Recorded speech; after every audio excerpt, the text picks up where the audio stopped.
Welcome back, everyone. Going into the second part here of episode 58.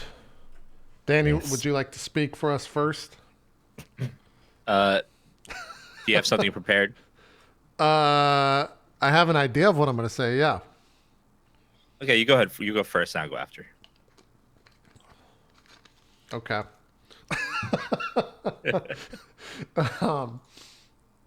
So what is he still just like chilling with his arms kind of up on the... Yeah, he's basically just like getting his hair did. They're like taking his like battle weave out and like combing his hair.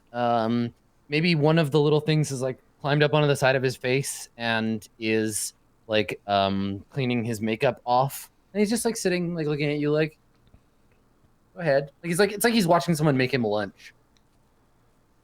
Okay. I think that after he said that this is all real, I definitely started. I'm still acting super nonchalant. I probably parrot his like position in terms of just like lying back in the sauna with my arms. Um, and after I think it was Berg who spoke, I chime in and say, "Well, I have seen my death, and it is not by your hands or with anything for you to have any pleasure in it. So I'm not worried. You won't kill us." Interesting. All right. Cool. Ramus, do you have anything to say? Yes.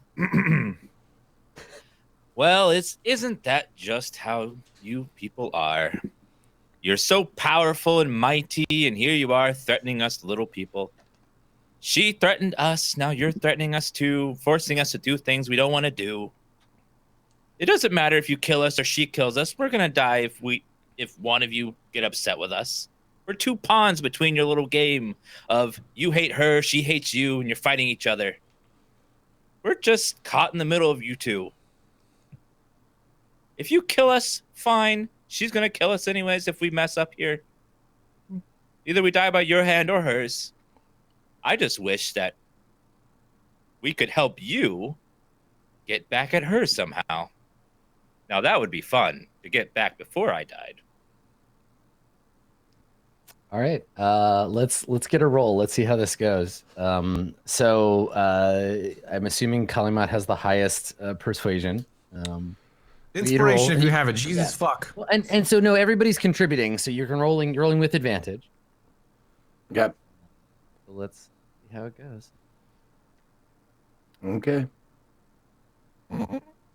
Oh. There you go. So he sighs a little and like waves the little one of the little guys like away from his face, and he looks at you as a group, and he says, if I were to eviscerate you, my servants would never let me hear the end of it. He looks over at you, Ramus, and he says, Agni spoke highly of her conversation with you. Zeridas does tend to give good counsel. I do sometimes lose perspective on these things. Higher endeavors draw my attention, you see. I mean no offense by it. It's just that, as you say, your lives are like dust in my eye, an irritation. But perhaps I could use you to irritate someone else. Tell me, what know you of Inanna?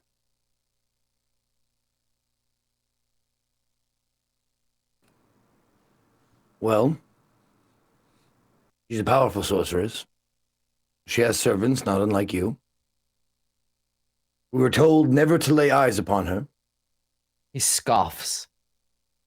When you say, he's like, ugh.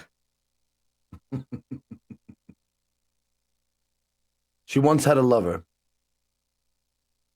named Anu. Just the one? Is that what she told you? Oh. She didn't tell me anything.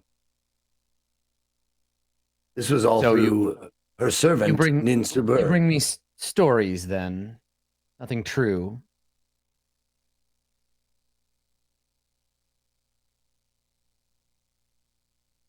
Possibly. Let's try this another way. You met with her. What did you think?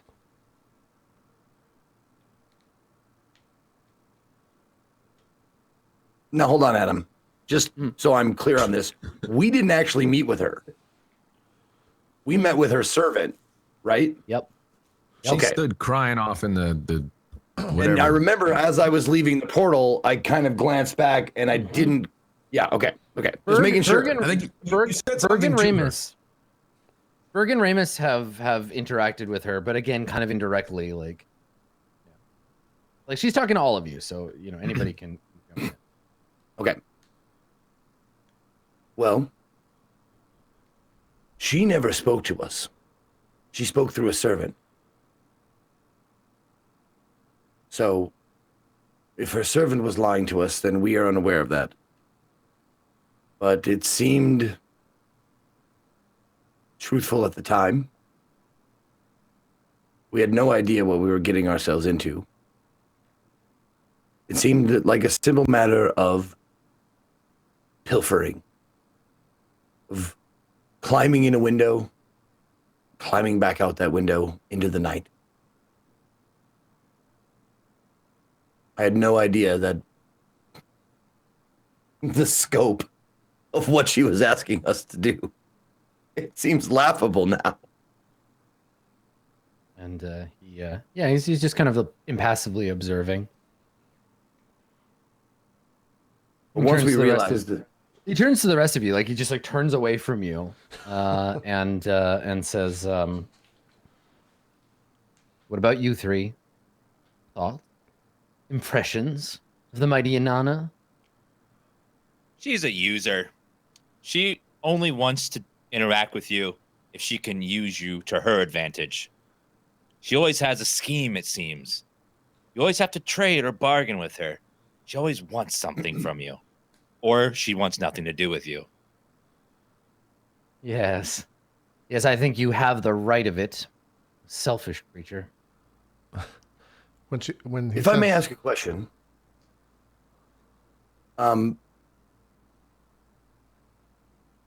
did Inanna overestimate our abilities, or were we some form of jest or sport or annoyance sent to do just that to you?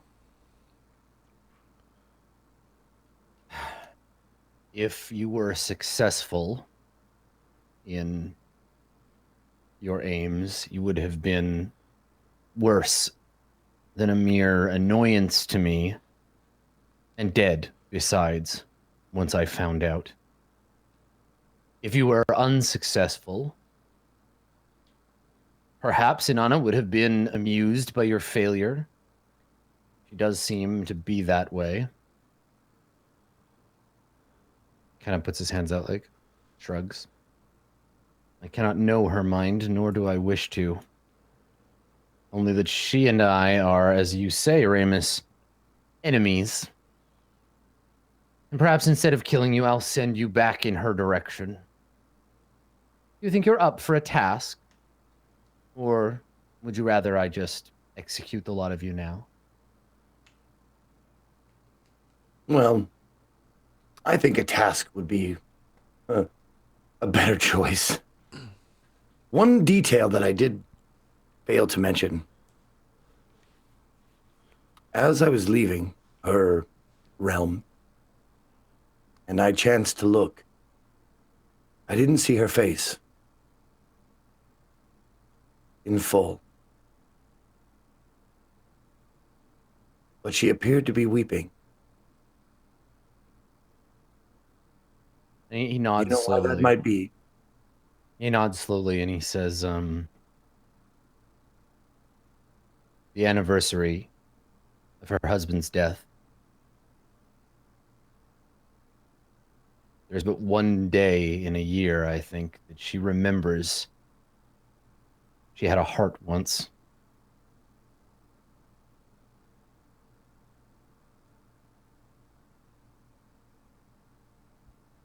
Did you have that heart once? He scoffs. No.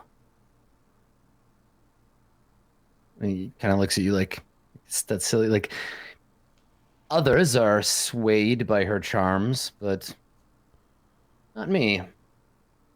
I have only ever had room to worship myself, I'm afraid. I never found her worth the time. I have never met anyone who could create such beauty that didn't have the heart for love. You strike me as someone who does, and you are shielding it. I have discovered a great many things about this world, Kalimat. Much of it is an illusion, placed upon us by the gods to mislead us, guide us down the path they've chosen for us.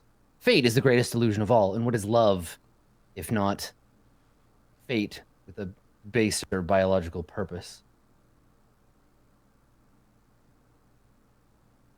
You sound like someone who The whole idea disgusts me. You sound like someone who has known love and then has lost it. Unlike Inanna, I was mortal once and yet remember it. Every filthy detail. It is a time I am happy to have left behind. Or look what I have now. And he just kind of means like, I'm a cool wizard, look at all my shit. Mm-hmm. There was one thing about her that, and something about your seclusium display that just, she keeps the company of some creature with this weird big sword, and you have a broken one in your seclusium of the same kind. Do you know what kind of creature this is? He nods. I do, and like you've totally like you can see him be like, ah, yes, I can tell a story about how great I am. And he says, the silver sword, the weapon of a great warrior. It's been rebuilt, I understand. You saw it in Inanna's presence. Ninsabur has it, I suppose. Yes. Someone was wielding it. Yes. Well, I was wandering some time ago. Found a people in need of a savior. I became that savior for them. The sword belongs to their rivals, their enemies. Inanna, in her jealousy to steal all that which I have, befriended their enemies. So now I suppose each of us have serving us two sides of a complicated war. Fascinating. He rolls his eyes. Perhaps, perhaps not. But I am quite proud to have the original. Any other sword like that you see is but a copy. Oh, of course, someone of your stature wouldn't have a replica or some cheesy knockoff. You're too great for that. Those who wield those swords say that they can cut not merely flesh, but the soul. They can sever its connection to the universe. Nothing you would be interested in, though, Ramus? Nope. Definitely not. I laugh at that too. Fascinating, the things you find in the darkness between realities. Those poor people. I have cared for them as best I can. Then in exchange, they protect my realm. Though not always so immaculately, I think. And he looks over at you, Berg.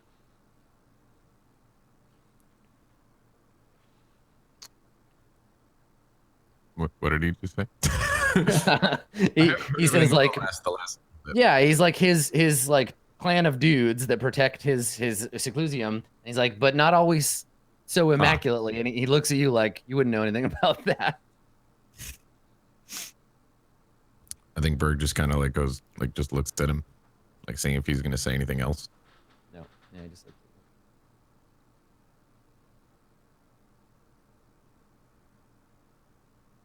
Berg's, I think he looks, after looking at Utrix, he just kind of eyes Sally and, well, actually probably Ramus first. Looks at him like for, like, what? No. Like, and then Sally, and then just kind of getting a feel. There's probably like an awkward air, maybe if on purpose by Utrix. He seems like the sort that would do that. Berg just kind of like, after like eyeing everybody, he just kind of goes back to seeing what happens next. He's not the brains. Right. Just kind of like, nope, I don't know anything to say about that. Adam, can I make an insight check to see if he was telling the truth about all the questions Kalimat was asking him about Anana in terms of their relationship? Yeah, you can be sort of studying his vibe, see if he's being mostly honest with you. Sure. 13? Does that tell me anything? Yeah, I think you get the impression that it's mostly it seems true. There may be little bits and pieces that he's lying about or things. He's definitely telling you his version of things, but he's not outright like lying to you as far as you can tell. All right. It's kind of like silence falls on the room a little bit. I'll remove my arms in a nonchalant manner and move forward, kind of studying him a tiny bit and ask, so you've moved on from the mortal world. You do extravagant things. What is your goal now? This experiment of yours, what is its purpose? Make a persuasion check. Oh, this will go. 7. He shakes his head and grins and says, no, I understand your curiosity, but I shan't be sharing that with you. Not until I can trust that you're not bringing me of information for your mistress. No, I think you'll have to prove your loyalty. I think I have the way, too. He looks over at Ramus like, something you said inspired me. And he says, I want you to bring me something. Go back to Inanna. Tell her that you've done the task that you were assigned. Find your way into her boudoir and steal her servant for me. And bring her here. I want Ninsabur. I want her in my prisons. And only then will I be able to trust you. What think you? Can you do this? We'll need to present her with something to prove our time here was real. Could you come up with like a fake experiment for us to bring back with us? Yeah, he grins and he says, oh, yes, I have just the thing. Though it will take me some time to prepare. And he like closes his eyes for a moment and you can just kind of barely see like his lips move slightly. And then he says, I have begun the preparations. Feel free to avail yourselves of my seclusium until I am ready. And you can see him kind of like he's grinning and leaning back and he's just like, yes, this is going to be good. And like he's thinking over what he wants to do. And we aren't the most powerful of creatures. We would need some sort of help to bind this servant and bring her back here to your realm, as we can't teleport ourselves, unfortunately.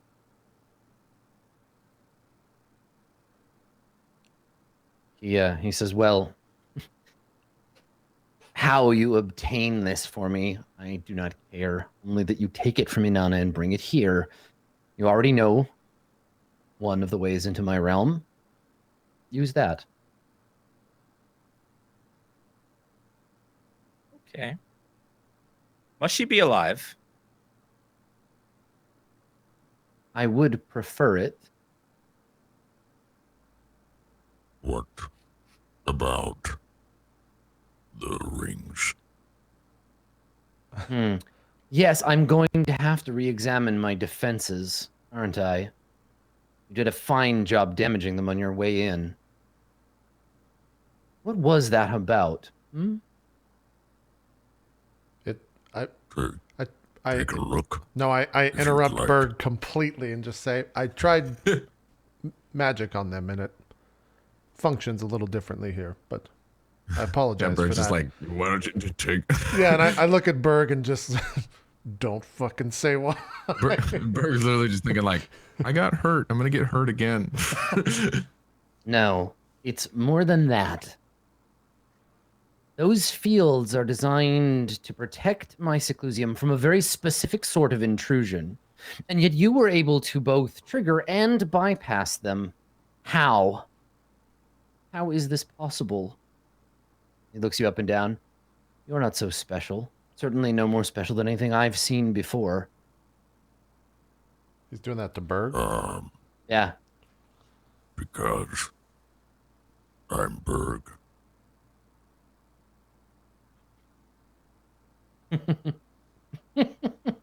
Because you're Berg. I should like to examine you further, Berg. Once all this is done, I find you very curious.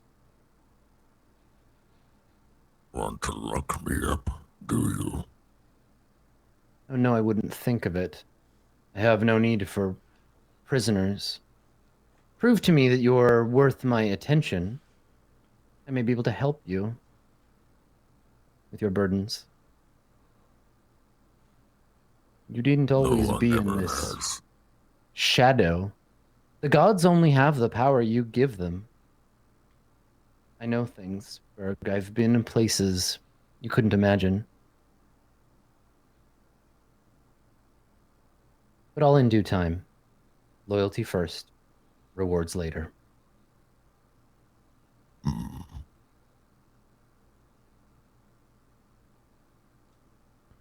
Is there a way that you would suggest that we get you your prize? I mean, you see how minuscule our equipment is, our skills are. Do you have any aid or help that we may make use of? Well, that wouldn't be any fun, would it? You're not just proving your loyalty, you're proving your capability. That you're worth my continued attention. Ah. So you're asking us to chop down a tree with our hand? yes. I I'm advising can do that you I'm advising that you use your minuscule equipment in whatever way you see best.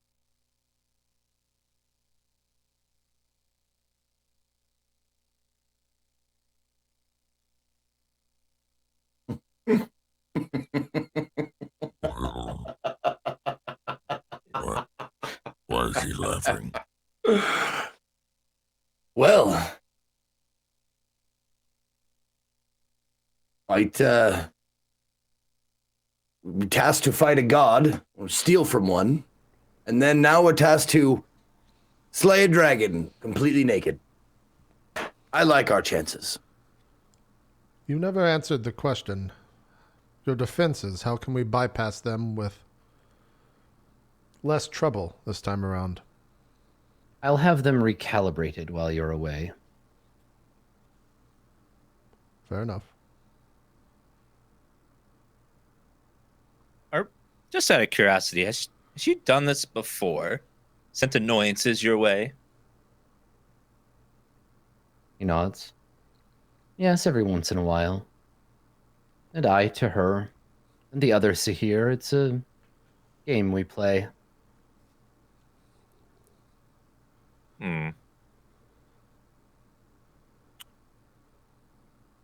Right. I can. But you wouldn't happen to have any shields lying around for me to use. Doesn't have to be special. He looks at you and he says, you know, I've always thought that my vast intellect was my greatest burden. It is a hard thing to know and see so much. And on meeting you, Berg, I thank my lucky stars I am not so ignorant. Find a blacksmith. I haven't time for this. And he stands up, just stands up in the pool, and steps out, and the little creatures like scatter around his feet, and he just like walks away from you, just like walks out into the mist, like I'm done. As he walks out, Berg's like, A no would have worked. Yeah, right. Before you leave, and I'll get up out of the bath and start walking after him.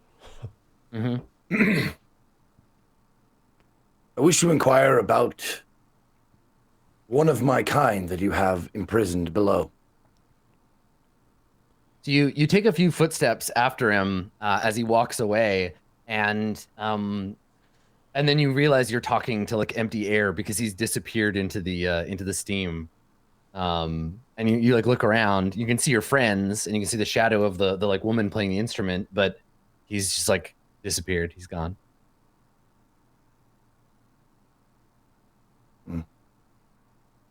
Yeah, I mean, you could always ask Zeridos about it too, because you have a much better relationship with him. But Oh, I was planning on it for sure. I figured. Yeah. Okay. So yeah, you're just like suddenly like mostly alone in this place.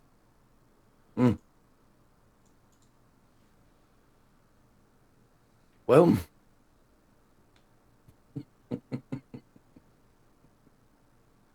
I feel like a character in a play, but unknowing of the play that I'm in. I'm being pushed onto stage and asked to perform a song I don't know. I, for one, am all for leaving the theater altogether.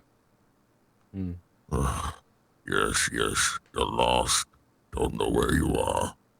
Let's go. Berg's like actually a little like, like, come on, we've heard this. Berg, where are we going? We need to stay here a few days.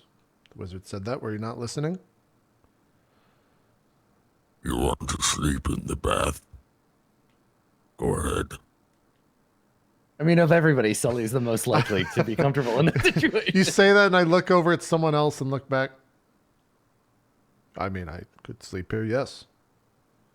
But I'll join you in the end soon enough. Oh. Okay. All right. Like Berg's like, okay, yeah, you're gonna sleep in the bath. Calimont, Ramus, what are the two of you going to do?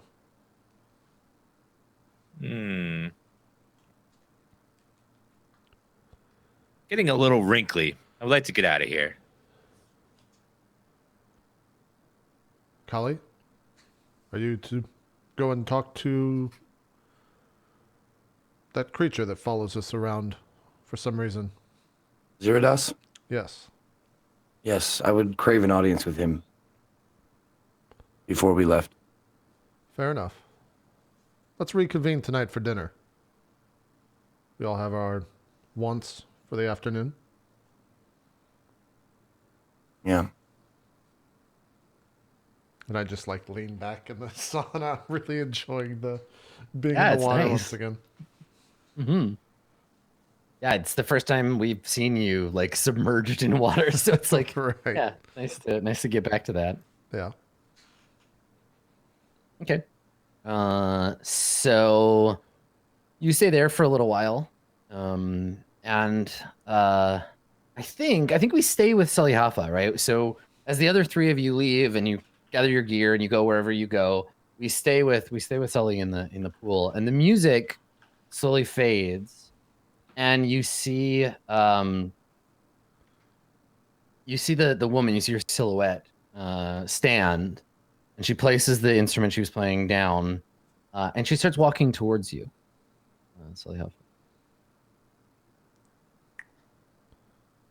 Ma'am, I'm not interested.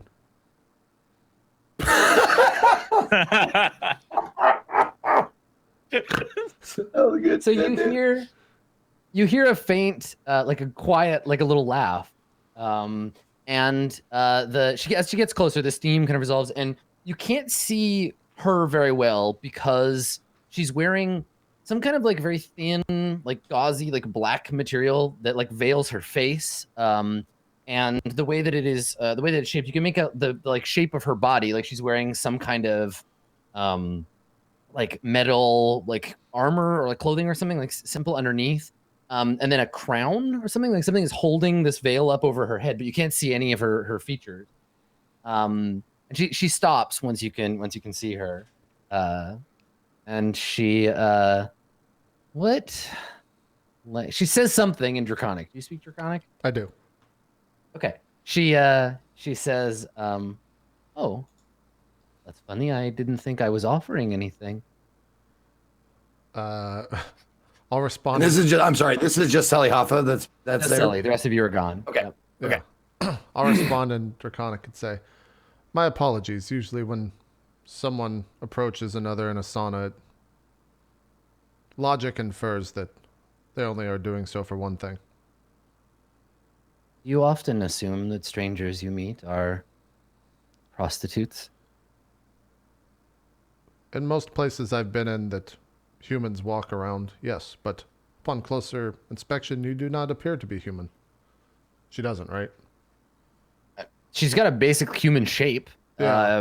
but you can't really make out much more than that. But she speaks Draconic, so maybe that's what I'm inferring. Yes. Yeah. Okay. She she says, no, I suppose neither of us are. I overheard your conversation.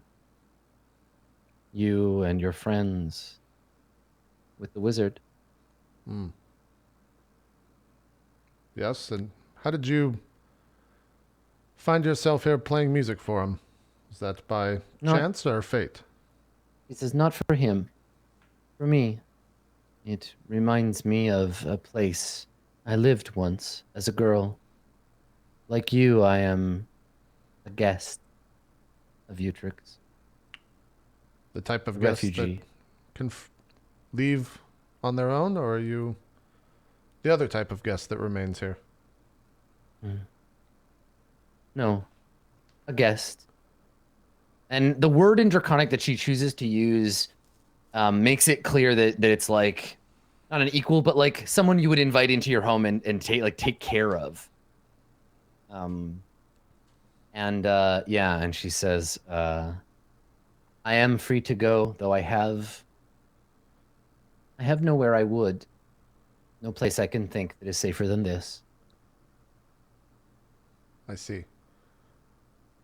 What was the reasoning for coming down here and approaching me? Did you have a question?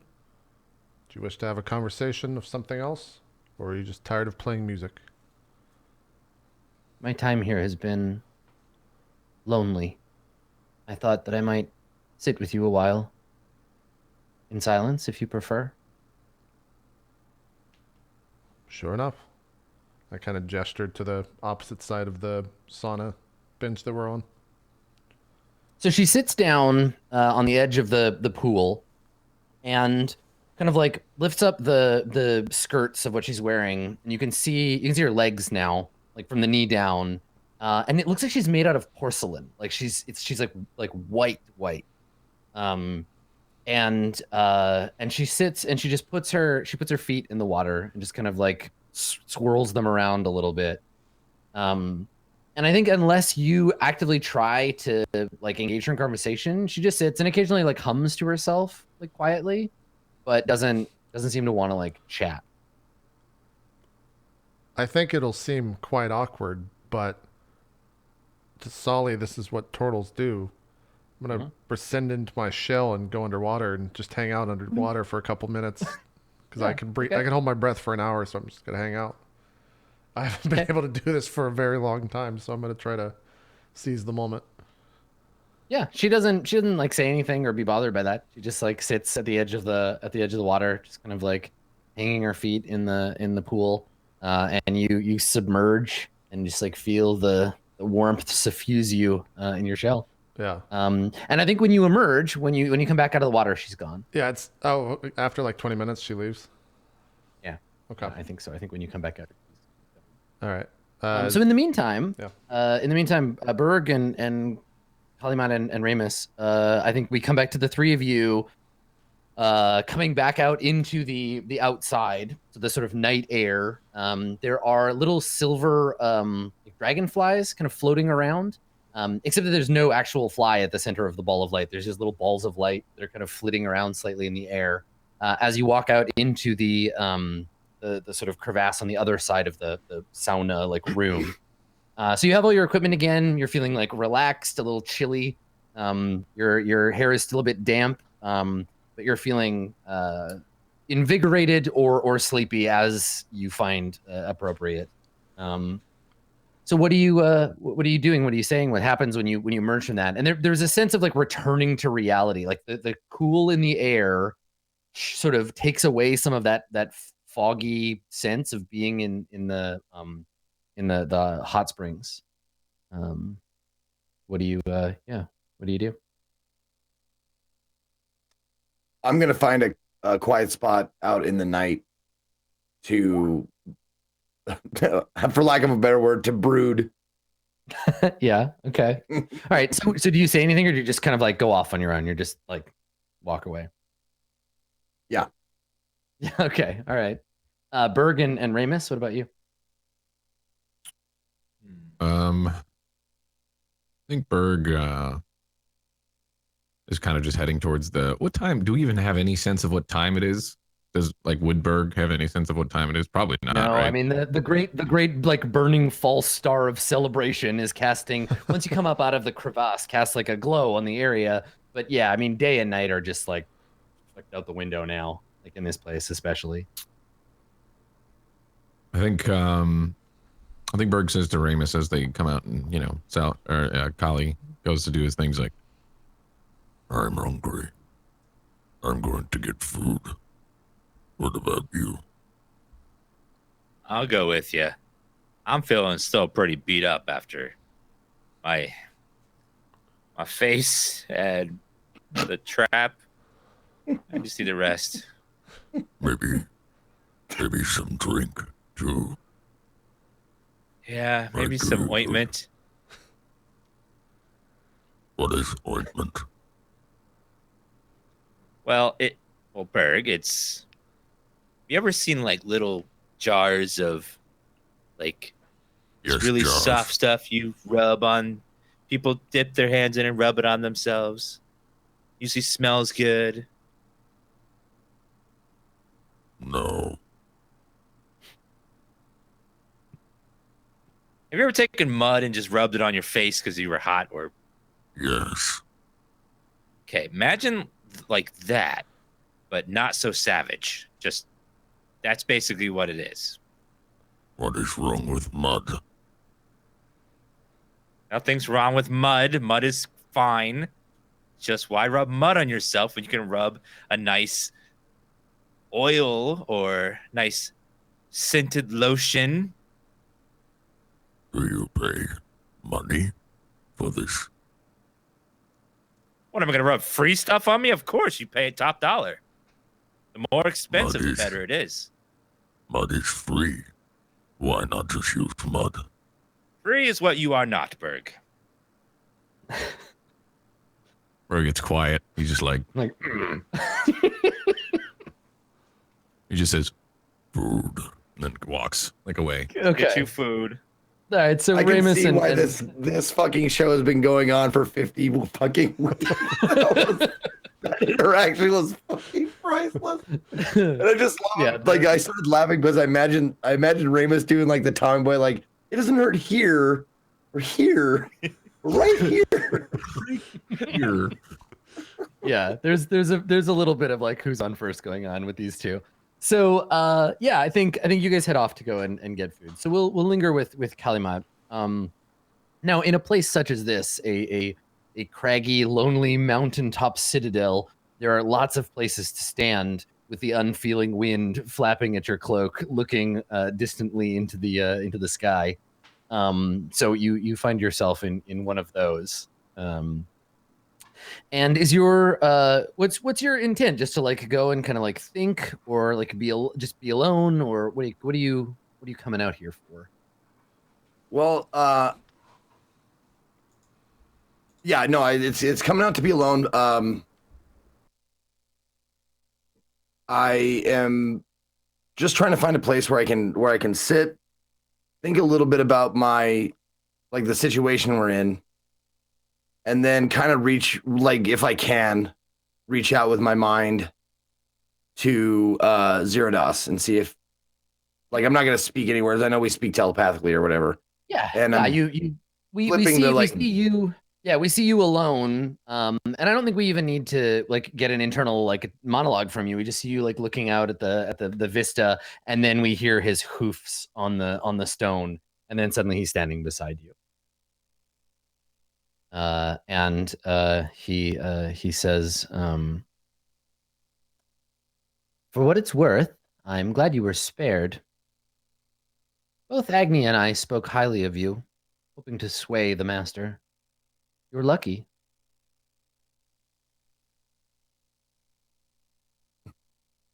My friend, we may consider luck to be different things then. Because it seems that instead of starving to death, we're being force fed until our stomach explodes. So one or the other, pick your execution. Yeah, he says, I am sustained by the ambient magical energies of the universe, but I understand the metaphor. Mm. There is too much of a good thing, and sometimes a wizard's attention, let alone two, can be somewhat withering. He's given you a task, presume? Yes, he has. He said that we are to capture Inanna's servant Ninsubar and bring her back here alive. Ninsabur, a dangerous warrior. She and I have clashed before. She is a commander of sorts. And I think the two of you are overlooking the little like monastery village. And he says, she is exalted among those who we protect their hated enemy. She is something of a princess or general to them. She will prove a significant challenge to you, I think. Oh, I don't doubt it. We have had an audience, and she seems very powerful herself. It would mean a great deal. It would mean a great deal to the people if we were to get our hands on her.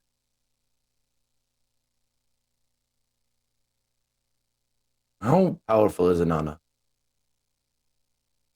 Does she compare to Utrick? How long is a piece of string? These things are measured in many different ways. Inanna is old and has time to practice her skills. She's crafty, but it has been my learning in serving the Sahir that as much as they attempt to transcend their base humanity, each and every one of them carries some piece buried, forgotten, fragile.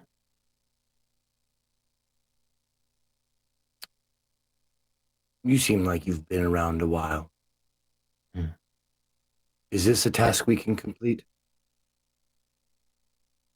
I suppose that depends, doesn't it? Unlike Inanna, Utrix has put before you a task with some hope of completion. He is testing you. It is his way.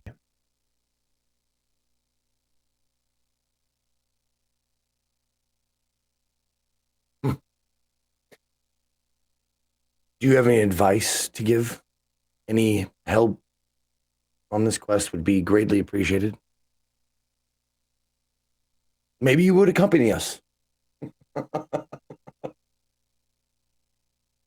Would that I could, but I cannot leave this place. I made a promise a long time ago. I have faith that you will do your best.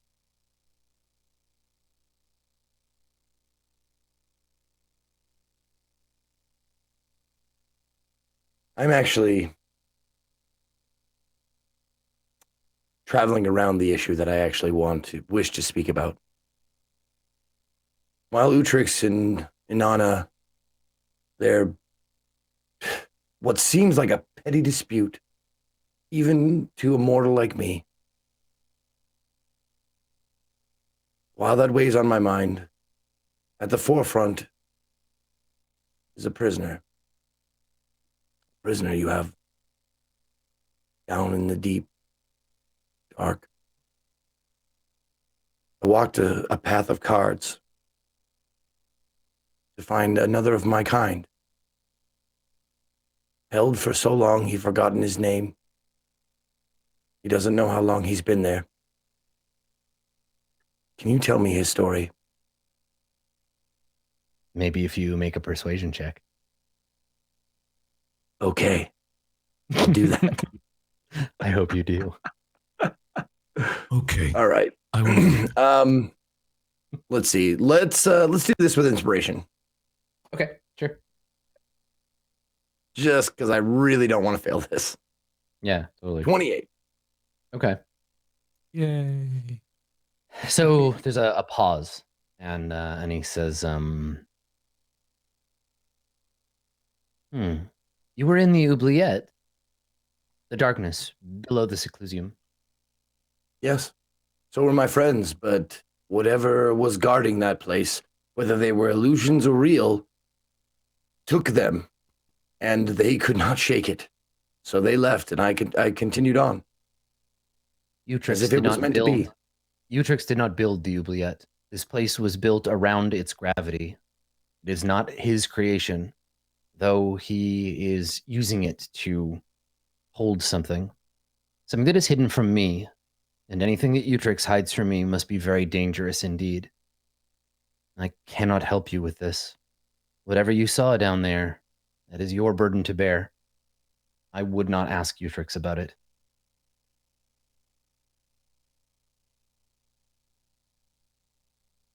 And you can see he's like exhibiting kind of like nervous animal, like he's kind of like he tosses his mane a little, like is stamping at the ground a bit, like he looks uncomfortable. And he now can I sort of discern like why he's like? Can I use like insight there or make an insight check? Sure. Okay. 14. Okay, and what were you gonna ask? I was trying to discern. Oh, well, that was history. Oh, it doesn't matter. Same bonus. Same bonus. Okay. Yeah, they're both +1. Okay. I was going to ask, or I was going to try to discern why that question made him like nervous, like he's hiding something. It seems that's what it seems like. Like, yeah. With a 14, Zeridas appear like he's like master of the house when his master isn't around. He's the guy in charge. And to be a good major domo, you need to know everything. And if your boss isn't telling you something, then that can make you uncomfortable. So like this is him just feeling like he wants to know. He wants to know better, but he doesn't. And this is a thing that like bothers him. mm. Yeah. So you do not know of whom I speak. Whatever resides in the oubliette is no business of mine and none of yours.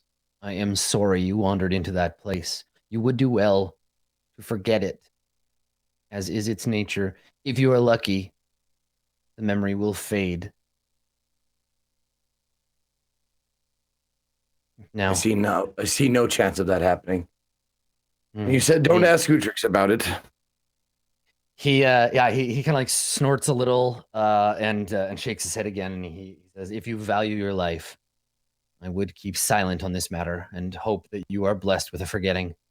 Now I must go and see to the preparation of the evening meal, which is like a polite way of him to be like, I'm uncomfortable and I'm leaving. I don't want to talk to you anymore. No, I got that. Okay. Now, So, can I remember the door of the cell? Did it look like there was a lock or anything or a handle on it and stuff like that? No, like it was just like a plain wooden door. There was a handle, carved of stone, just like a simple kind of like curving shape. Okay. Yeah. Doesn't really scream prison door or anything except for the fact that there's the window with the bars. Mm-hmm. Okay. We can go back to somebody else now. Yeah. So meanwhile, Ramus and Berg, you go and get food, and I think that like everybody has the opportunity to like play out the evening. Is there anything anyone wants to do before you like go to bed and rest? Is there any things that are like I gotta do this tonight, like right now? I have a couple things I'd like to do, but Good. we can go in any Okay. particular order you want.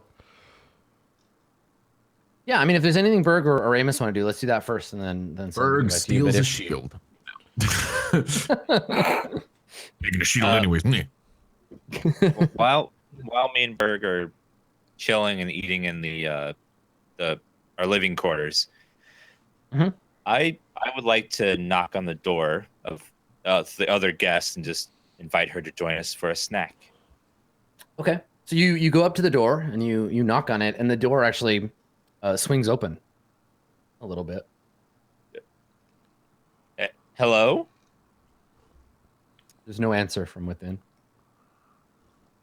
I'm coming in. If just to make sure you're okay. Just a warning: if you're Okay. naked, I'm coming in. Okay. I just will slowly open the doors, Okay. peer Alright. inside. See. So the inside of the room is it's small and nicely accoutered, but different from yours. It looks like this doesn't look so much like a hotel room in the sense that like it's kind of generically nice. This looks like a person has been here a while, like they've moved in. There is there's a large four-post bed with gauze sort of curtains hanging down around it. There is an ornate-looking footlocker next to it, like a chest with sort of like filigreed gold like leaves on it. There is a vanity with a big polished silver mirror. On it, there is a brush and a bunch of like makeup, so like pots of various makeups. The room smells of a sort of spicy like perfume. And can you make a wisdom saving throw? Yeah, wisdom saving throw for me. Okay. Boom. 6. All right. Yeah. So the smell of the perfume, you know how like looking at something or hearing something or whatever, like that can let you get at memory, but sometimes smelling something you just like immediately are brought back to a place. It's the smell of the perfume in the air. You've 100% smelled this perfume before. Where would Ramus have smelled the very expensive perfume of like a courtier or like noblewoman in the city of Brass? When did you ever encounter a person like that? I think back in many years ago, when I was part of like a group of sun clerics, and we were hired by the court to come investigate some undead that they had a problem with, like, and we had to meet with some royalty people in a court, and there was a bunch of like we went up to the royalty, and then like they would to tell us what was going to happen, what our payment would be, and then for a ceremony to send us off to deal with something. Okay, so you've interacted in that regard. So yeah, this draws you back across the years to that memory. This smell of like orange blossoms and spice. And and as you're looking across the room, kind of flooded by this memory, you can see that everything in the room looks like like it belongs. Like the furniture is cut in that particular style of like the nobility or like rich people from the city of Brass. There is a musical instrument, like a lute, that also same thing fits into the milieu. but there is nobody. There is nobody in the room besides you. Just the lingering scent of perfume and the things that I described. Oh. Well, Berg, looks like our guest isn't here. Unless she's very small. I look in the corners just to make sure I didn't miss like a small under the creature or bed. something. Yeah. Nope. She The small. the bed is a little like disheveled. Like this looks it looks like a person's room, so there isn't like housekeeping coming to like tidy it up. And so the sheets are a bit rumpled. And at a glance, the room looks lived in but not currently occupied. Well, I glance around. Are there like any sigils or marks of like a family or like a crown, like a family symbol or anything? Like I can see like a crest, shield, or anything that would symbol like be of like what royal family she might be from, or anything like that. Make an investigation check. Okay. Wow. Well, no, 20 was the first one. I rolled there 20. you go. we'll let you keep the first one. That makes sense. I was like 4. Oof. All right. Yeah. So I don't think that you find like a diary or whatever. The vanity has a locked drawer and the chest is locked. But I think that on the bed, you notice because it like glitters slightly when you walk by. You know, something you think is a coin or something at first, and then when you peer closer at it, it's a teardrop shaped like snake scale, maybe about like yay big, but size like a silver dollar. And it's got this kind of like opalescent like black shine to it, and you notice that just like lying on the bed. No other obvious like signs of who this person might be. Okay. I think after having a little snoop, I decided it's probably best to get out of there. So I just closed the door gently behind me and just without touching anything, just to go back to Berg. So Berg, you are you're sitting at the table, and food has been magically appeared before you. So yeah, you see Ramus come back from the other room, right? Ramus just skulks back out of being stealthy and looking around in that guest room. Ramus just came back? Yes. I was confused. Yeah, I wasn't with him for that, was I? No, you weren't. You were in the other room, sitting at the table. That's what I thought, yeah. All right. So, anything interesting? Well, either she likes collecting scales of creatures or she has them. I don't know yet, but the only thing that caught my eye was a very unique scale, like, you know, like lizard people. They like sometimes shed these things. But otherwise, a very fancy room. I don't know, the smell Lizard. reminds me of royalty even. I don't know. It's weird. Or snake? Snake. Did you grab any scales? Yeah, Well, did you take it or did you leave it? Actually, I think I would have grabbed it. It's shiny and pretty. So Totally. so like this right here. I hand it to you to look at it. This little scale. Do I recognize it from anything? Like the scent? Make a perception check. Okay.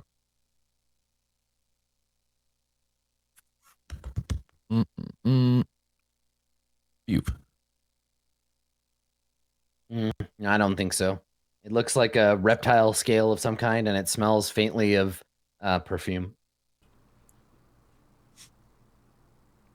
Smells like ointment. Yes, it does. You're learning, Berg. Good job. See, that's what good smells like. Smells like ointment. Opinion. Well, opinion, opinion right? doesn't make eyes water.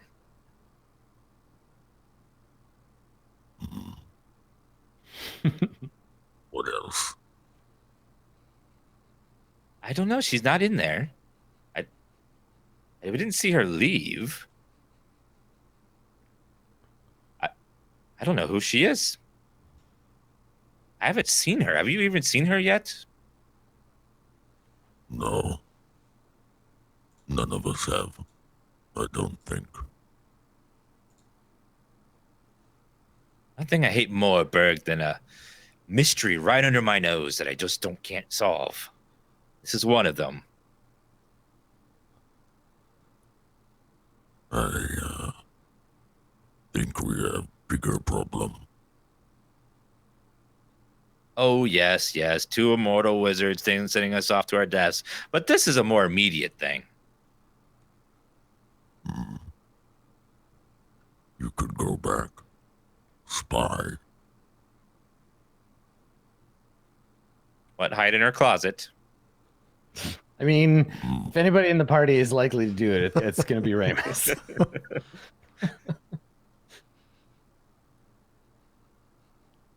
Not so crazy. For you. Well, actually, I do know a spell. But that would be an invasion of her privacy. Good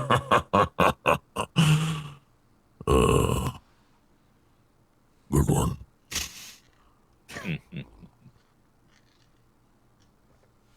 So is there anything else the two of you want to do? Or is it just like you sit and eat and drink of the magic food? And then we'll pop over and see what Sully's up to? Okay. Yeah, Bird just goes back to eating. So Sully, where do you end up? Where do we see you after we kind of fade from these guys? I think we go back to earlier in the day, right after I was in the sauna, and I come up and see I'm alone in the sauna. I go to the room, get my bag of items and whatnot, put it back on, and walk back into the courtyard. And when I'm in the courtyard, what is there a good amount of people around? Am I kind of there by myself? Are they all still welcoming? There's never a good amount of people around. There's like maybe 6 or 7 people who are ever here total. Right. Okay. So yeah, there's an ominous, like I said, it's like someone put together a festival and then no one showed up, or everyone was just like vanished. So there are little silk pennant like flags flapping gently in the breeze you can't feel. There's the light and the fountain, but yeah, it's all like very abandoned feeling. Very solid. I will walk to the fountain and drip my fingers into it. Okay, sure. It feels at once warm and cold. There's that tingling in your skin when you touch it. You can feel energy kind of like wafting off of it. Right. Are there, like, in this courtyard, are there, like, shops? Are there buildings? Like, so the whole place, there's the main building, the Seclusium Lodge Fortress thing itself, that seems to contain mostly, like, trophies and treasures from what you've seen so far, but also is where Utrix lives. There's the outbuildings where you've been put up, where you live. There is a bunch of tunnels and stuff set into the rock underneath that you've seen a bit of. And then there is another set of a couple of connected buildings that are probably where the like servants live and probably where the kitchen and like cellars and stuff are. Okay. And then down the road, there's the monastery village. Okay. After I kind of run my fingers through the fountain or through the water in the fountain and nothing happens, at least nothing bad happens, I want to reach into my pouch and pull out a dagger that I have. And I just want to put the tip in the water and pull it out. Okay, sure. Yeah, so you dip it in the water and like hold it, and the water runs off of it and down your hand, drips down into the fountain. Do I feel like there was any sort of, almost as if it was a science experiment, was there any sort of like chemical reaction? No. It appears, besides being like very clean and clear and like slightly more like like reflective. The water doesn't seem to have affected the item at all.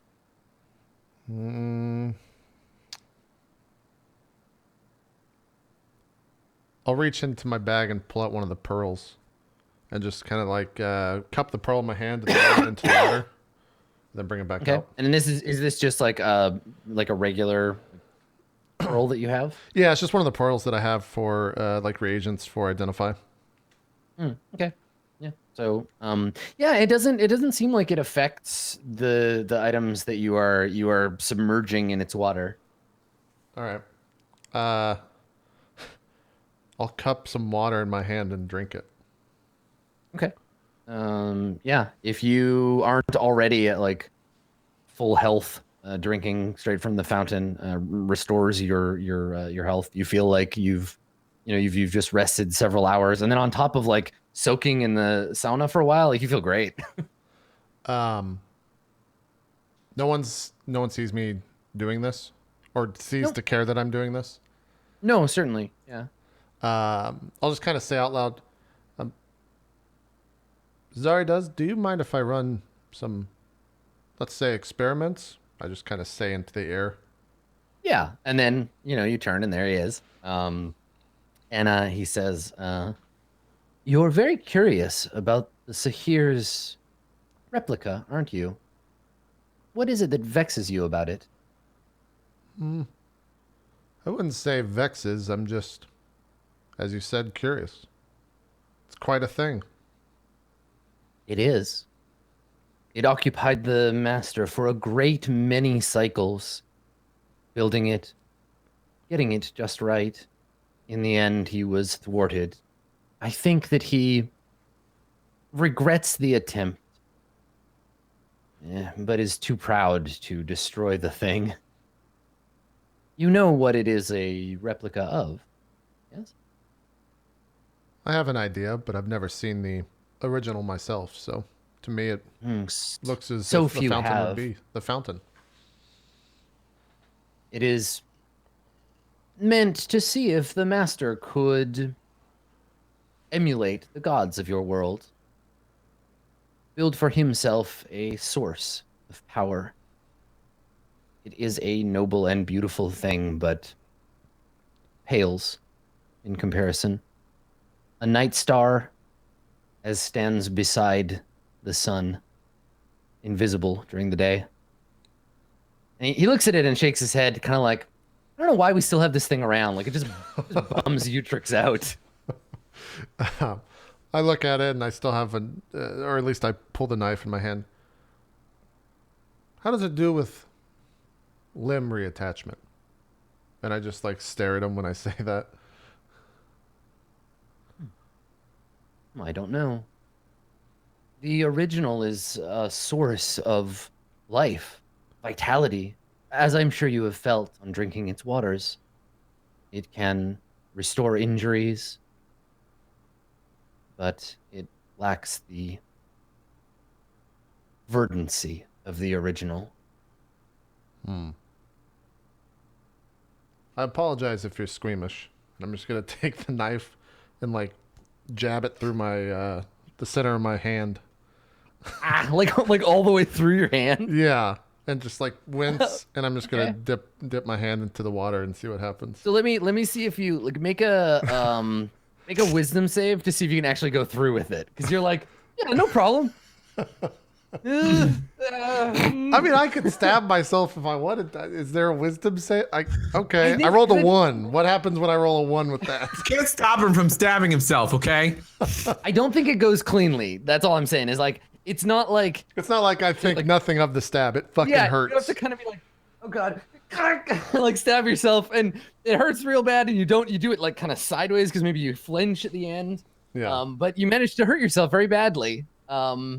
And all we see for Zeridas is he just cocks his head slightly like, what the fuck are you doing?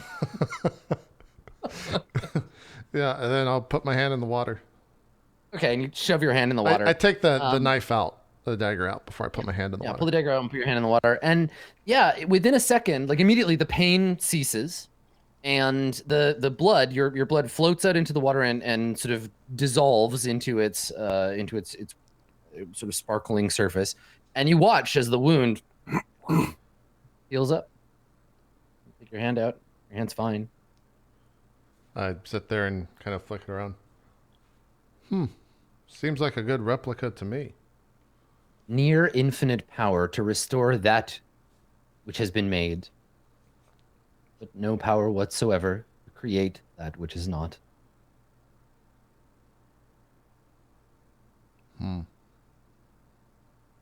What would happen if we dipped Berg in there in full? Would he die? Your friend has something very wrong with him. Something that causes the water of the fountain to be abhorrent to his existence. I do not wish to give bad counsel, but I would keep Berg away from this thing. And what of that hammer he carries around? What happens when... Yes, the apology. Yes. That's the Beautiful thing. Not the first time I've seen it either. one. Is that so? He nods. The Emperor and I were acquainted for a time. Suddenly, go on. You have piqued my interest. We did not know each other well. I was tasked to bless his son's birth, to bring an annunciation of events to come. The Emperor struck me as a wise man, strong. I think that humanity was done a great favor by his existence. Heaven was very proud of him, and I think he would be proud of your friend for what he has suffered and endured. You can tell him that, if you like. I don't know if it would mean much to Berg, but I appreciate you telling me that. How does this water work with magical items? That item that, or the weapon that we just spoke about, Berg seems to lost the connection. I wonder what would happen if we were to lower it into this water. Perhaps best to seek reasons for his disconnection before you attempt solutions. If his connection to the apology has been severed, there must be a reason. I can't commune with the weapon, though. No. No, I suppose you can't. I see what you're saying. As if I just kind of skipped the whole conversation and trying to get what he's getting at. I appreciate your time. I'm sure my friends are worried about me. I'm going to return to the inn. And he nods, as you will. And then I probably get like 5 or 6 steps. Do you have any bottles on the grounds? He looks at you and says, certainly. May I buy some or have some? You will find a selection of them in your room. Thank you very much. Good night, Salihafa. Good night. And he probably does the Batman thing where I turn and he's gone, and then we go Yeah. go to the end. Yeah.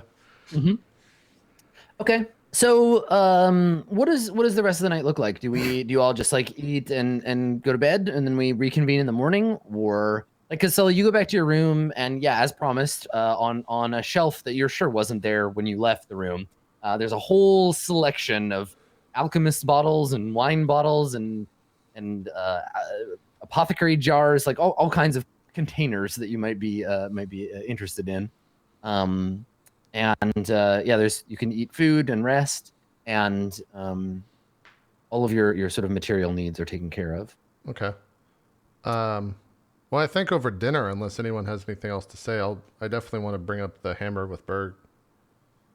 Okay. Sure. So Berg, what are you doing when because Salihafa comes back like later than you, I think, because you went straight back to eat. But what are you doing when Sully arrives? Are you like in your room or? Yeah, probably in the room after eating for a while. Okay. Okay. I guess I probably are you in the diner Like the dinner room, or are you in your actual room? My actual room. Okay. I probably knock on the door and poke my head in. Berg, do you have a moment? Yes. I step inside and shut the door. I have some questions that you might not wish to answer, but I hope you do. They're pertaining to that hammer of yours. Okay. Have you tried to commune with it since you lost your connection? Yes. And it did not go well? The hammer does not speak to me anymore. Do you feel it's lost its power, or is it just simply not wishing to speak with you? I don't know.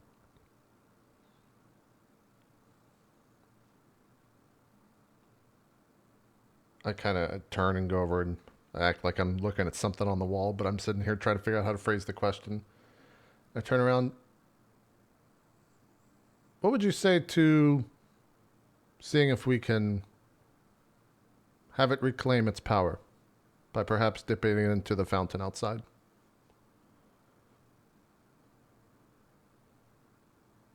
What would that do? I don't know. But it sounds fun, doesn't it? Fun.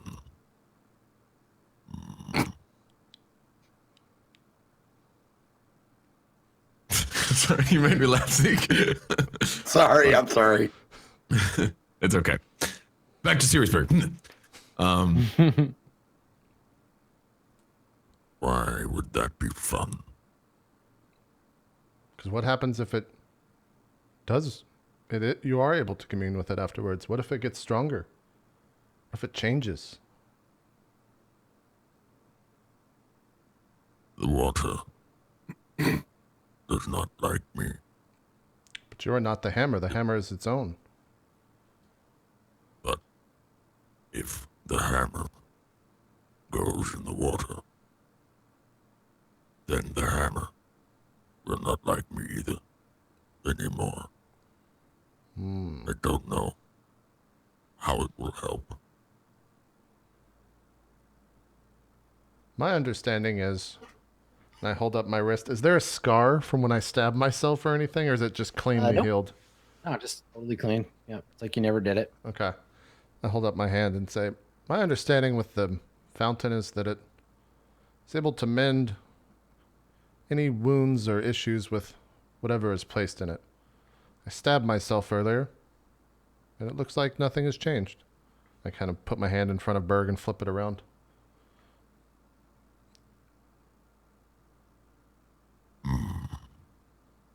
Well,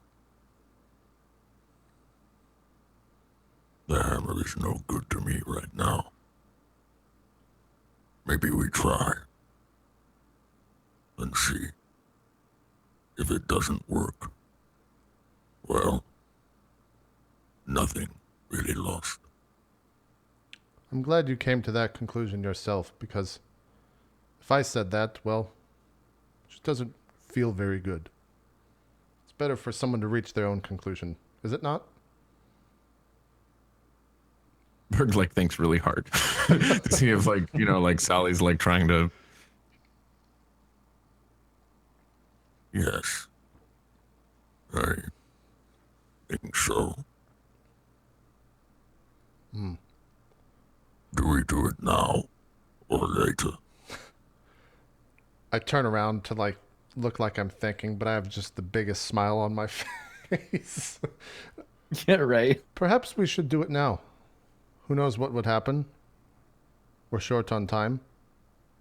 Or at least as much time as Uthrix is going to allow us, and I would think if Ramus or Kalimat wanted to weigh in, they would persuade us otherwise. Do you have Do what you want. I don't care.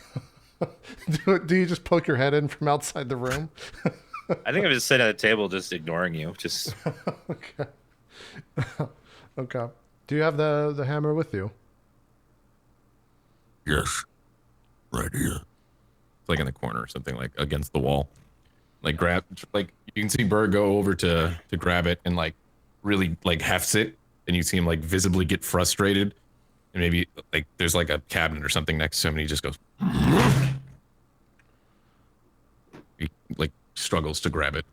If you can carry it to the fountain, I will lower it in so that the water does not touch you. Good. Let's go. Okay. I'm like doing this, bobbing up and down as we walk to the fountain. All right. So, Ramus, were you listening to this conversation? Because all your rooms are kind of like near each other. So I don't know. We pan over, and are you doing something else? Or are you like at the door, like listening? I think I was just sitting like there at one of the table at the food table. I was sitting at the other, just drinking and minding my own business. Just heard Ramus, and it caught my attention for a second. Now I'm just watching them walk away. Like, Yeah. Yeah, you see Idiots. Bird kind of slumped over with the hammer, walk first, and then I'm behind him, just kind of happily trotting along. I think like I'm curious. I have a feeling something bad's gonna happen. So I'm like, I just follow along. I want to see what happens. Okay. All right. Kalimat, you are coming back, I think, when they are leaving. Unless you have something else that you're doing. Okay. I do. What do you I do? wanted to let this play out Okay, or sure. come What to a have point you where they been come back to me. Okay. Yeah, this is fine. They leave, and we'll see what you're up to. So what are you doing? I'm going to go back down to the oubliette. Okay. Sure. All right. So yeah, we fit in on where are you? Are you already like, do we see you before the door, or is this like you walking the path? Like where are you when we cut back to you? Well, if you want me to be like right before the door, that's perfect. Yeah. Okay. All right. Okay. So we fade out and we fade in on you standing by the door, and I think whoever's inside he doesn't know, like you haven't made yourself known to him, and we see you standing outside the door. If he doesn't notice me, I spend a long time just looking at the figure. Is he standing, laying down? Yeah, I think he's like asleep. He's lying on there's like a little like jutting out kind of bench, and he's lying with his hands behind his head and his eyes are closed. Okay. He's just lying there, and you can see his chest rising and falling. Okay. I look at the door again. There's no like locking mechanism or anything like that? No, there's no like iron lock on it. Okay. You're on the outside, so you'd assume there'd be a bar here or something, but you don't see any. Right. No, I'm assuming it's closed by some extra normative means. Yep. So I stare for a long time, and I speak through the bars again. Nameless one. And we see his eyes flick open, and he turns his head slightly. Oh, hello. And he turns his whole body as he gets up, and he's sitting on the cot looking at you. May I have a moment of your time?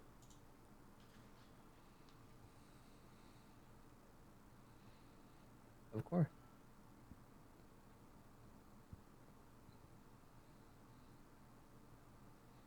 He stands up, walks over to you. Who are you really? And he squints at you. What do you mean?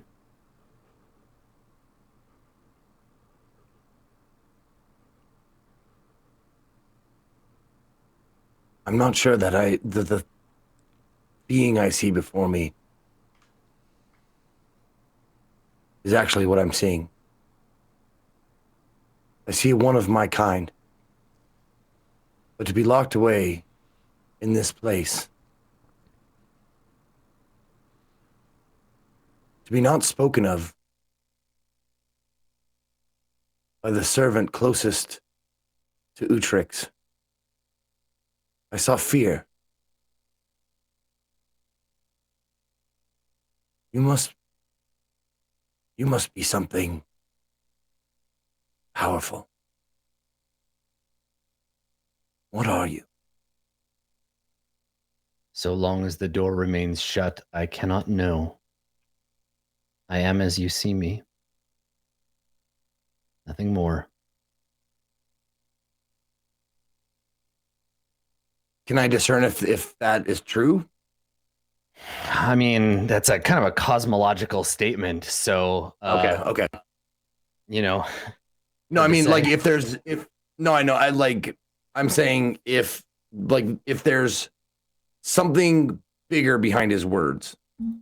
I mean, not that you can detect. I Okay. think that I'll let you feel your way through it. Okay.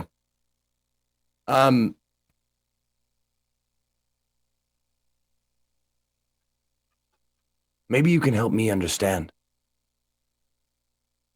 You caused a very, very powerful ally of Utrix to become afraid. Not of you, perhaps, but of this place, this prison. He was not made aware of what is in here. Specifically, he knows of it, but he seemed to not know of you.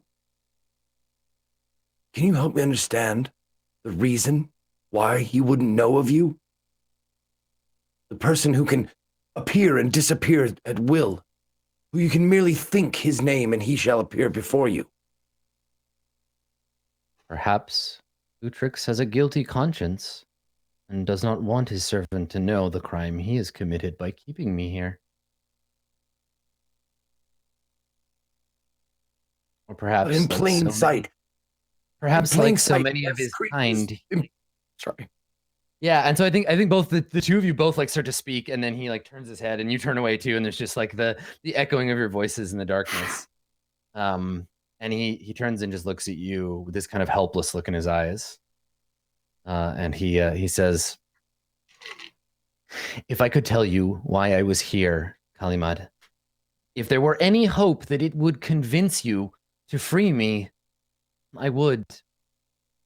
But I have nothing. Nothing I can tell you. Scattered memories and darkness. Darkness and fear. Now the sight of your face."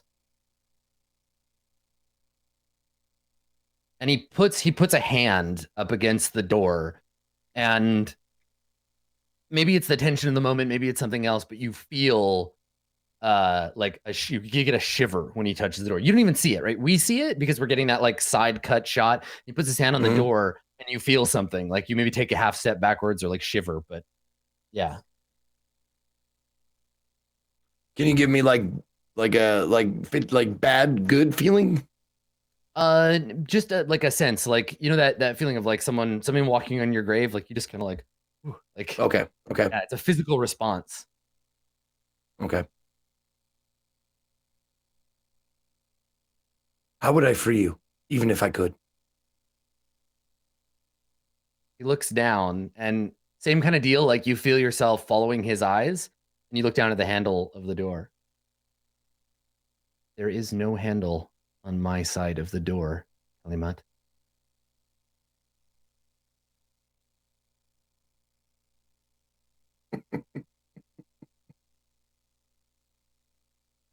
Something in a place so dark and deep, guarded by spirits, could be solved by simply turning a knob?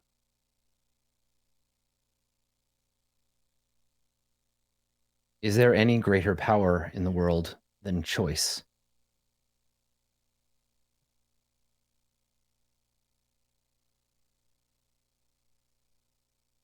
Who are you? Open the door. I will reveal everything I learned to you. Oh, man.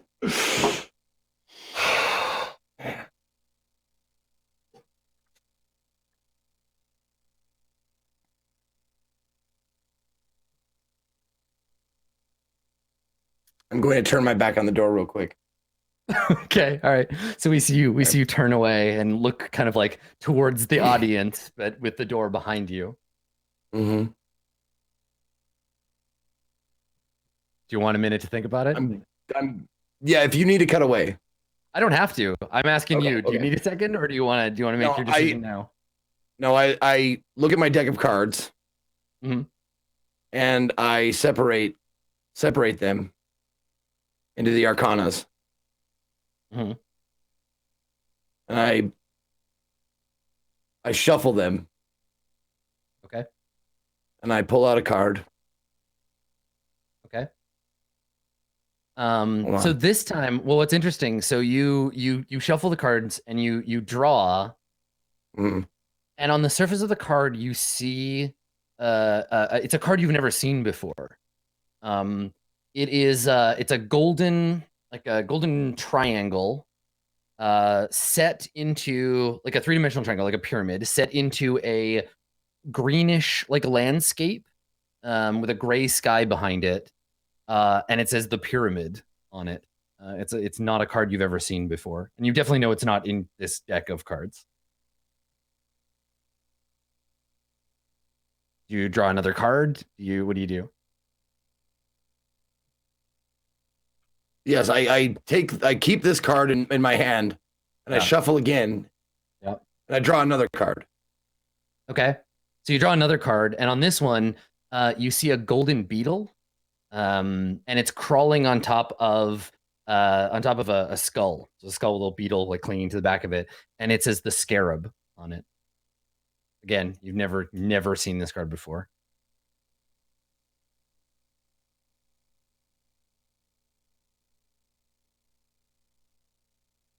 What is this?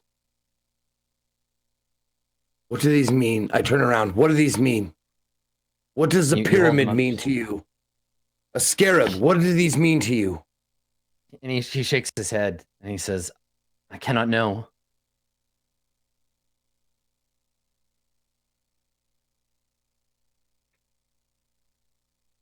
I grab the handle of the door. Uh-huh.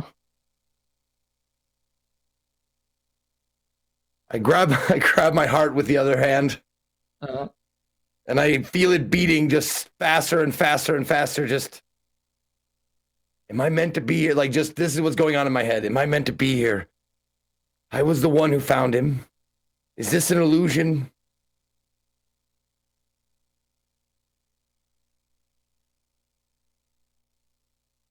I pull the door open. Okay. All right.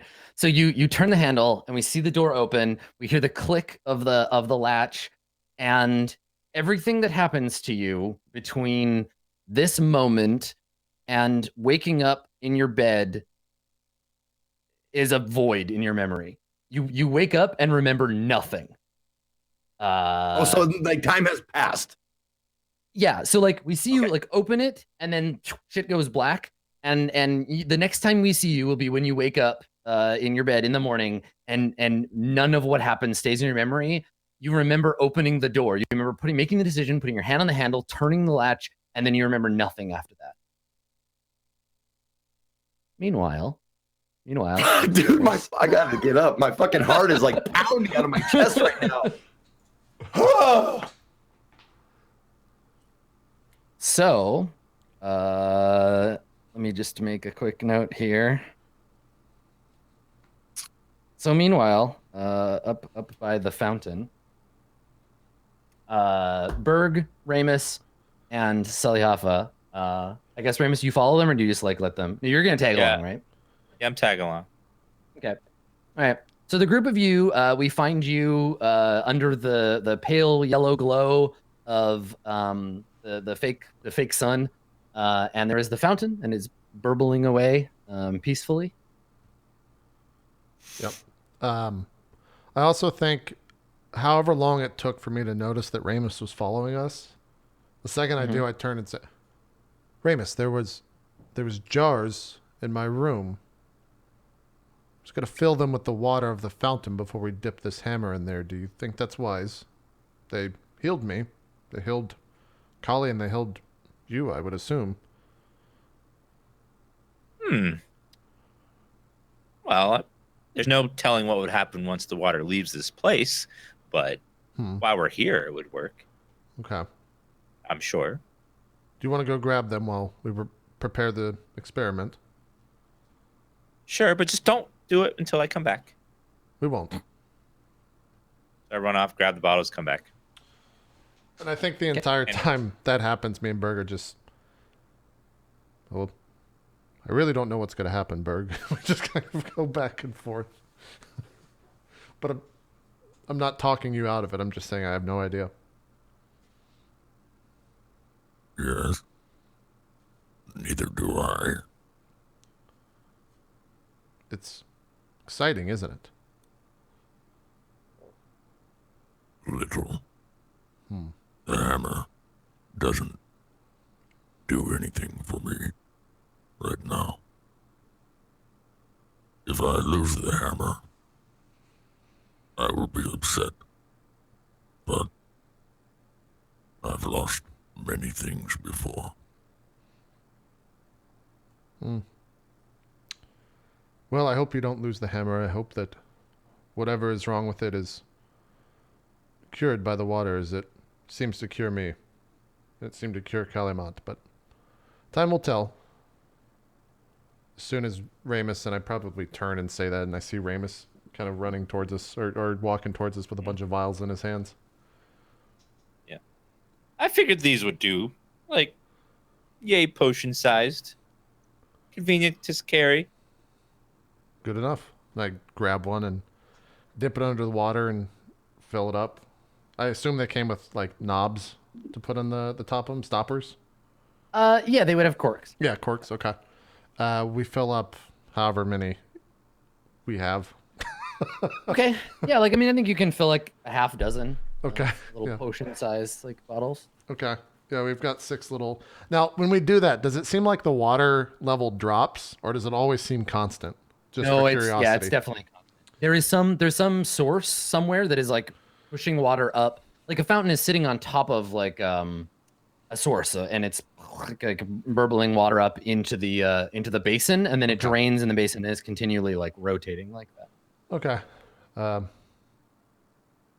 Berg, can you hoist it onto the edge, and I'll get it from there? One second. Oh. And I dunk my entire head into the water because my face to see if it has any effect on the big ass bird. Okay, on all my right. head. You dunk your head, and we see that like suddenly the audio like drops out everything but the low end, and like water like bubbles coming out of your nose. You pull your face up out, and your hair like flips back out of your face, and the burn mark has healed into a nice red hand-shaped scar on your face. Nice. You know, that kind of shiny reddish skin. But it's not like a scab or anything anymore, which is Still there, nice. but it's not as nasty. Yeah. Yeah. I mean, it's healed. It's completely healed, but it's healed into scar tissue, right? You pull up. Do you feel Oh, that better? feels better. Oh, it feels better. Oh, your face. You might have sex again. Thank you. Thank you so much. That is the nicest thing you've ever said to me. Well, yes. Berg, please lift the hammer up there, and I'll carry it from there. I kind of crack my knuckles because this is going to be a fucking pain in the ass to pick it up and drop it in. Yeah, Bird grabbed Wait. it. Like, Wait. Just 1 second. Sally, you think you are so smart. And you are. You're very intelligent. But you are not wise, my friend. You haven't thought this all the way through. You want to put a hammer you can't lift into deep water that Bird can't reach into. How is he going to get it back out? I turned to him and... Huh. Bird looks at you too, like, good point. I didn't think that far through. I was too excited with the... Well, hold on now. Cross my No, arms. I have already thought of the solution. Have you? Let's tie a rope to the end so Bird can yank on the rope to pull it out. I was trying to devise a pulley, but I assumed that would work. There just wouldn't be any leverage on it, but very well. And I reach into my bag and pull out some rope, tie it onto the end. What? Wait. Put the rope in first. See what happens to rope. But then you wouldn't be able to touch the rope if there's water on it, and the water hurts you, Berg. What if we lose the rope, then we lose the hammer. I look at Ram. This is also true. This whole situation is like equivalent to Berg drops his keys down a storm drain, and him and his 3 friends try to figure out how to get the keys back. I turn and say, well, the rope is a handful of feet long. We're not going to lose it. I mean, I lean over the fountain. How deep is the fountain? Or how much water is in the fountain? It's like knee deep if you were to stand in it. Oh, yeah. 2-3 feet. We can pull that out. We have plenty of rope. The hammer might not even go all the way in. And you can go in, right? Yes, I suppose if we need to, I can step in there. Okay. All right, now, Berg, please, the hammer. I tie it on there as you're kind of putting it into place. Yeah. Or grabs it up and places it where he specified. And then I probably have to like stand on the edge and use both arms to basically just pick it up and kind of like push it in. And so I do so. I think as it's falling to the ground, I'll say the words, I'm sorry, Zarados. And then it hits the water. I could push it in. Okay. All right. So the apology of Emperor Fey rolls to the edge of the lip of the fountain, and falls off and plunges in slow motion towards the water. I'm gonna give it a roll. See if it shatters or something. I'm gonna get Max to roll it. It's a Max, can you Constitution roll? save, What is it? It's a +2. It's a +2 hammer, right? It was, yeah. So roll a d20, and add roll a d20 and add 2. So just /r d20 +2. Can you use inspiration on this if we have it? Yeah, if you have inspiration, you can spend it for the hammer. Anyone can. Anyone who has it. I have it. God, I Okay, hope so you roll. In this case, goes /r 2d20 k1 +2. All without space. After It's all there's a space, right? /r space 2d20 /r space, and then 2d20 k1 +2, and then go ahead and. Good luck. Okay. Oh, not bad. 18. Doesn't seem too bad. Okay. All right, got an 18. All right. So here is what I think happens. So the hammer tumbles into the water, and immediately there start to form like cracks in its surface. And underneath we can see a strange magenta like glow under these cracks coming out in all directions. The water starts to bubble, and a sort of black like pollutant kind of pours off of the hammer, and the fountain starts to grow like dark.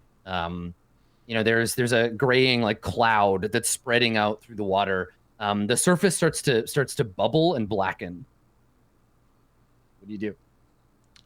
I'm scrambling. Berg, quick, the rope. Yeah, Berg grabs the rope and he's like, I'm pulling as well. I don't know if the two of us need to roll for it. Okay, Berg, make a strength athletics check with advantage because Sully's gonna help you. But the two of you are like pulling it. we cut back to Utrix talking about of something I'm proud of. It was a failure, but all right. Athletics? Yeah. 21. Okay, good. All right, so you're able to. You and Sully like start pulling the thing up, and as it comes up out of the water, you can see that the hammer itself has this like it's oozing this like black sludge, and occasionally through the sludge you'll see these like magenta, this glow, and it's covered in this like sort of slime. And the fountain is turning like black. Like you've pulled it out, but you can see the spreading pool of darkness. And I think that as it crests the surface of the water, there is the sound of like someone I don't know if I mean, Berg, you've been around like buildings that have been knocked over. There's the sound of stone cracking, and you can see, looking at the central column of the fountain, a big crack like starts like traveling up through it, and this black water is gushing out of the crack. Quickly, get the hammer. We must go. I'm just Ramus. What do we do? What did you do? What is? Run! We did that. Berg, quick, get the hammer. Grabbing the rope, grab the rope. So, Berg, do you want to grab the hammer? I think Berg goes like this. Covered in like black sludge. Berg like does a little toucheroo, like little. Okay, yeah, you touch it and like pull your finger in, it like stretches kind of like gelatinously and then snaps and kind of drips off your finger. And, like, shake the big sludge. Is it off. like so sticky to the hammer where it didn't seem like from Berg touching it he couldn't like wipe it off? I don't know. You'd have to like grab it, but it seems to be like bubbling up from out of the, like you can see spots where little air bubbles are coming off of it, and it's like dripping the goo. The source of the goo is the hammer. Okay. Berg, Is quick, it heavy still? Come on. Yeah, it's still pretty heavy. All right, Berg just I grabs don't know. it. You're He's like, you're let's pulling go. on the rope. Okay. Yeah. I think so Berg you does grab he it. grabs the rope. He grabs the rope, which is actually soaked in water. So, well, not that part of the rope. But You know what I the mean? rope is all like gray and weird now. So Okay. So Berg's not having any effect on what I'm saying. Like the rope's not killing Berg. no, the wet rope is not doing anything to you. Okay, cool. So Berg takes the rope and wraps it around the handle and is like, let's go. And hold the rope. Okay. Yeah. Just grab it. Okay.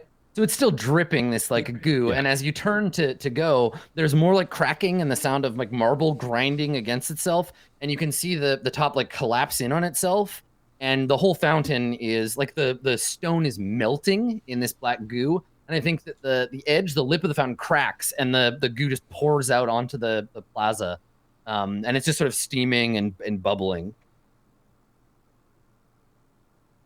Where are you gonna go? Like, Well, no, it's he grabs the hammer, and me and Ramus kind of run like 5 or 10 feet. holding Wait. Zarados, we need you. It doesn't matter who. Yeah, I just gotta say. Zarados. Okay, so you're like, Zarados, we need you. And you turn and look, and for a moment you see Zarados like sort of flickering in and out of existence. And I think that you see, this is great because this is happening at the same time that fucking Kalimat's opening the door. So you see him kind of half in and half out, like a film reel that doesn't have all of the images on it. So he's sort of flickering in and out, and then you see a dark shape appear behind him, and jams something sharp into his neck, and he just like a gout of blood sprays out of his neck, and his body falls to the ground. The shadowy thing like yanks it out. And then like flickers out of existence, and you can still see this like he's lying there kicking in a pool of his own blood, and there's this like flickering of Zaridos's shape, his hooves kind of like clicking on the stone. You want to end there? Yeah, sure. That's I don't think we good can for top me. that. I don't know what to do at this point. Okay, all right, that's fine. We can stop here at Zarados being knifed to death. Yeah. Yeah, don't forget the kicking, right? The involuntary kicking. Yeah, the spasming. The spasming is very important. You know, as the system shuts down. Yeah. Yeah. So. Oh And just at the man! end, we get a shot of the sky, and then a crack of thunder, and the ghost figure of Emperor Faye comes out. What have you done with my hammer? Oh my god. Jesus fuck. And I'm still not caught up with you time-wise yet. I don't think. No, true. Something terrible happened to you, and you're in a fugue state. Jesus. I mean, I don't Really? Are you fucking with me? I guess not. I don't know what my immediate. Your time is all confused now. Oh, darn it! Oh, darn. I don't have an immediate action.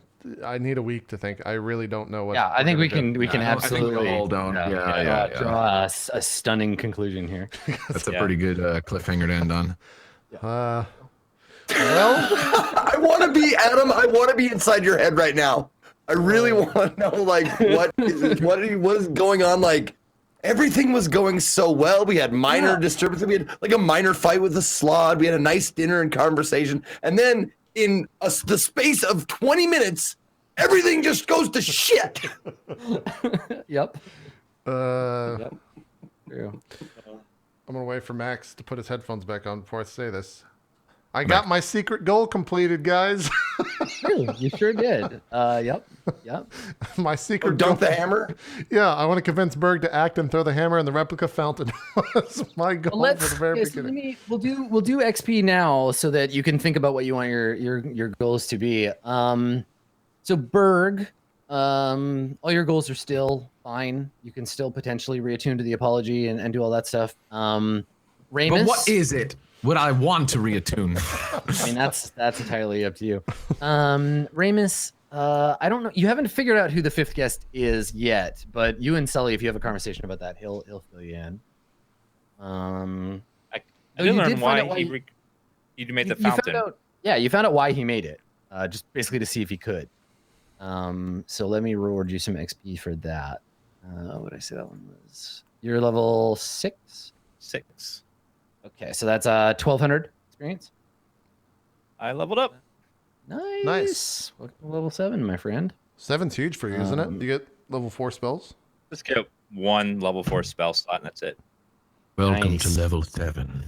Nice. We'll talk about what you can get in the post game. Level 4 cleric spells suck.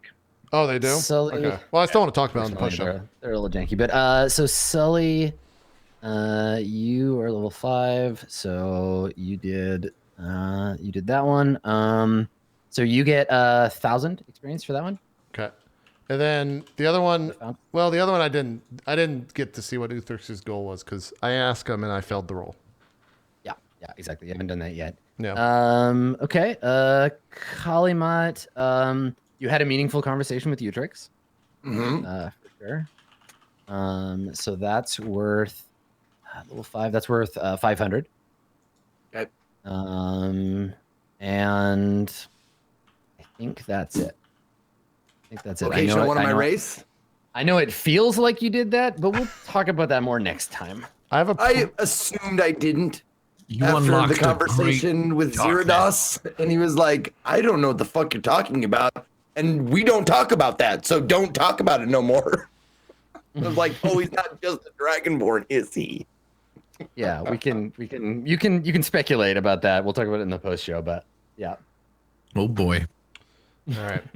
Yeah, typically we're going to do XP at the start of the session, but I feel like next session we're just going to jump straight into it. So yeah, I wanted to give everybody an opportunity to write new goals between two while you're thinking about what you want to do. Yeah. All right, let's do some shout outs here. We'll call it a... I don't get any XP for helping him complete his secret goal of ruining my hammer. Okay. It's not ruined. You've got it. It's just oozing. It's true. It's not ruined. Who knows? Maybe it's great. I will tell the origins of why in the post show of why that wasn't. It's dark like Berg's soul. It's become the horrible bath bomb of Emperor Faye. All right, so the magical bath bomb. Yeah. The cursed bath bomb of darkness. Let's do some shout outs here and wrap up the show. Dan, why don't you start us off? Hi, I'm DansGaming, /DansGaming on Twitch, variety streamer, currently playing through Oblivion, starting Shivering Owls tomorrow. If you're interested in seeing that. What a wonderful show that was going so well, and then all of a sudden everything went to shit, just like Adam loves. And I cannot wait till next week to see what happens. It's going to be a complete flip from this week where everything was nice, and next week's going to be all horrible. All right, can't wait to see you next week. Yeah, it was good. Mr. GassyMexican, do some shout outs for us, sir. I'm GassyMexican, variety streamer as well on Twitch, and also I do the YouTubes as well. All my stuff is right there. Right there. I appreciate the slide over there. Yeah. Really cool show. I don't know what the fuck. some shit. It's definitely gonna have some far-reaching consequences happen in this show, but yeah, it's fun. I'll be casting after this. If you guys want to watch, I'm gonna try out my wireless VR stuff that I set up. So we'll probably fuck around in some VR chat or something, whatever. Nice. But yeah, excited for next week. Thanks as always to Adam for DMing. No one else. No thank you to anybody. No, and of course, thanks to everybody else for being awesome to play with. Mr. Zeke, some shout outs, sir. Yo, my. Can we just play tomorrow? Is that okay? Oh my God, what fun. What fun. Seriously, still the highlight of my week every week. Thank you very much, DansGaming, GassyMexican, itmeJP, and especially Adam Coble for making this such an adventure. And oh my goodness, I'm having so much fun. I broadcast noon Pacific usually every day except Tuesdays and Wednesdays because Tuesdays here. Wednesday, Drop Frames. I'll be on Drop Frames tomorrow. Who's our guest, JP? It's similar. Yeah, there we go. We're going to talk Overwatch, right? Overwatch League, Overwatch League. CSGO, esports. It'll be interesting Yeah. because it's the first esports person that you and Co have ever had to really deal with on the show. It'll be very interesting for me, in particular, because I'm not in that world, so I'm fascinated. But after Drop Frames, maybe some more Persona, but definitely on Thursday I'll be back at noon because I'm going to just plow through Persona, not fast, but I will be playing until it's done. Plow it. But yeah, follow me on Twitter, Twitch, and YouTube. All Ezekiel_III. That's it. Awesome stuff. Last but not least, Mr. Adam Coble, our GM. Hi, everybody. Yes, everything was going great, and then choices were made. I'm really excited to see where this goes. So we're ramping up, like JP said, ramping up towards a live show in February. So make sure to stay tuned between now and then because I'm gonna aim to make that kind of like a big part of the arc. So we're letting all these little percolating things build up to there. If you have questions for me, if you want to ask about details of the episode, just pop on over to the community site, community.itmeJP.com. There's a Q&A thread there. I'll put it in chat. You can go check that out. And if you want to find me in the interim, all of my details are up on the screen. And you can find me at skinnyghost on Twitter or twitch.tv/Adam Coble. Yeah, I play video games and talk about role-playing games and stuff. So hopefully I will see you over there sometime. Good stuff. Also, for those that might be new to Court of Swords or anything, when we say live show, it's really a live show because this is live. Yes, because but- this is live. This is pre-recorded. Yeah. Right. Yeah. Right. It's a weird thing. We just- Basically, when we say live Yeah. showed, we have a director that comes in, we write a bunch of equipment, and do a full-on production with a set and everything. If you want to watch some other VODs. Nice. Yeah, we use real dice and everything. It's kind of crazy. But yeah, that'll be on February 17th at 1 o'clock Eastern. That's going to do it for the show, though. As Zeke said, we'll see you tomorrow for Drop Frames. If not, we'll see you next week for for Court of Swords at 6 o'clock Eastern. We're going to record that Patreon video, patreon.com/roleplay if you want to watch that later tonight. See you next time. Bye-bye.